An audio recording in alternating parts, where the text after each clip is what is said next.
Okay, dear Elena and Elijah, I always do it to my children first, and dear fellow fathers, okay,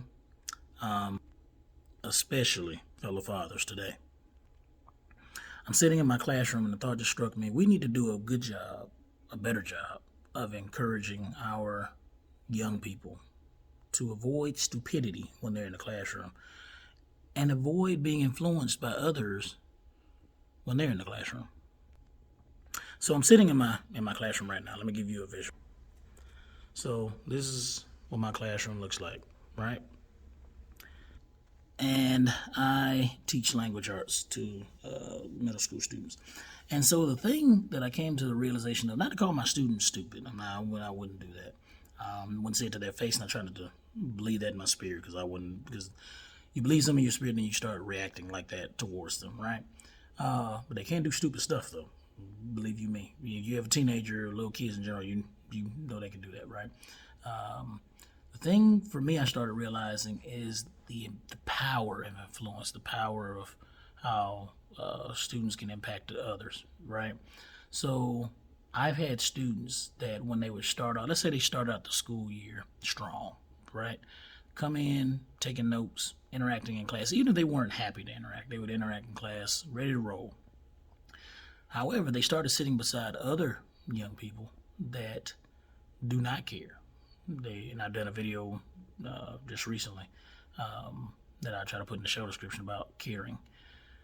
They don't care, right? And then that student, I started noticing, stopped caring.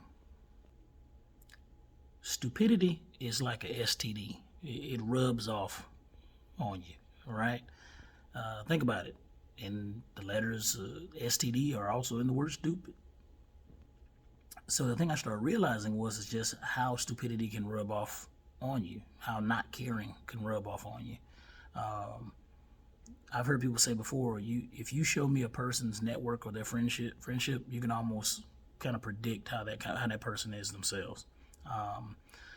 So I just say all that to say that I think that's why it's so important as a father to daily be in your child's life as far as their work and their school. Now I get it. There are some fathers out there that are truckers, they're doctors, they work long hours, right? I get it.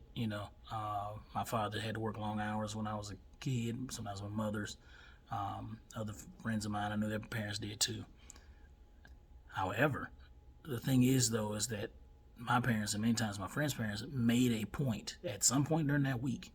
At least they tried to daily, but at some point that week, know what was going on in their child's life at the school and at home.